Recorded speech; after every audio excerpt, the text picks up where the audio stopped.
Išsilavinusiams moterims dažnai sunku kurti santykius dėl vienos labai paprastos priežasties ir aš nesuprantu, kodėl apie tai dažniau viešai nekalbama. Tai šita priežastis paaiškina, kodėl jums puikiai sekėsi moksluose, galbūt puikiai sekasi darbe, puikiai sekasi visose gyvenimo srityse, tik ne meilėje, tik ne santykiuose.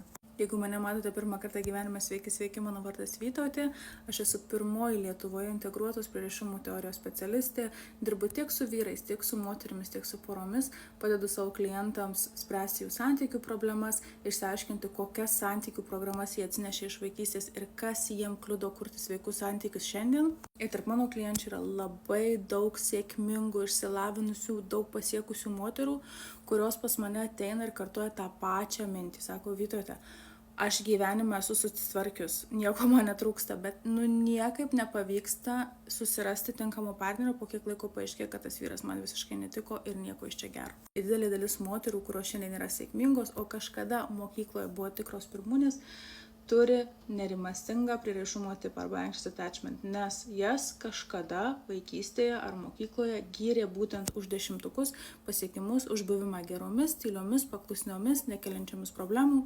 Ir šita strategija labai pasitarnauja tiek moksluose, tiek darbe.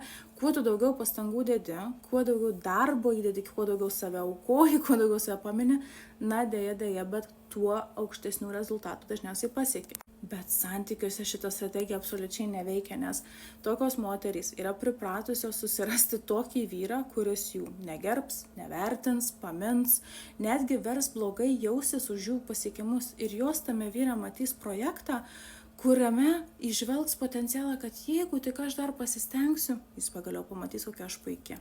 Tačiau santykiuose šita sistema visiškai neveikia, nes mes negalime kito žmogaus priversti mus mylėti, nesvarbu, kiek mes pastangų įdedam, dėl to šitos moterys anksčiau ar vėliau nusivilia, arba jas palieka, arba ten, kažkaip įskaudina, išduoda ir vėl užburtas ratas iš naujo. Ir šitą dalyką pakeisti galima tik suvokus, kokia yra tavo ta santykių programa, kodėl tu nuolat vaikaisi išorinio patvirtinimo, kodėl tau labai svarbu įrodyti savo vertę ir negali priimti, kodėl esi verta meilės tiesiog tokia, kokia esi be jokių ten pastangų ir špagatų.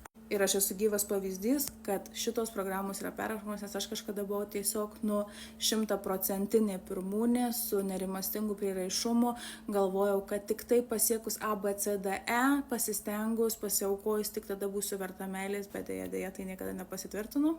Ir tik sužinojus savo prieraišumo tipą, tik pradėjau su tuo dirbti, išsiaiškinus, kokios tiksliai yra mano pamatinės emocinės žaizdos, pradėjau perrašinėti savo programas, o šiandien padedu tai padaryti ir kitiems.